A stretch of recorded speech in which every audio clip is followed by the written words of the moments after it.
એટલે નાપાસ થવું, અસફળ થવું એક શીખ છે.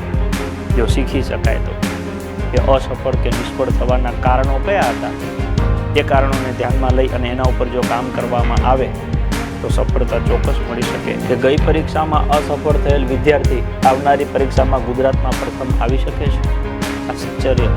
આ ભરતીમાં 2024-25નું જે પરિણામ આવ્યું છે એમાં જે વ્યક્તિ પ્રથમ સ્થાને આવ્યા છે, ઓલ ઓવર ગુજરાતમાં જેનું પ્રથમ સ્થાન છે, એ વ્યક્તિ 2022 ભરતીમાં લગભગ નાપાસ થયેલા. એના સિવાય બીજી અન્ય 3-4 પરીક્ષામાં નાપાસ થયેલા.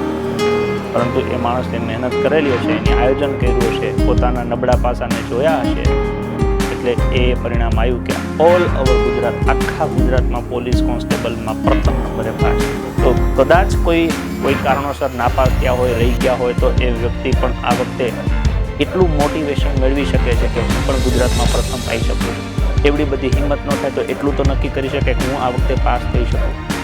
દોડવામાં રહી ગયા હોય, કોઈ લેખિતમાં રહી ગયા હોય, કોઈ જ્યાં અટક્યા હોય, જ્યાં રહી ગયા હોય, કે ત્યાંથી આપણે આગળ વધવાનું છે.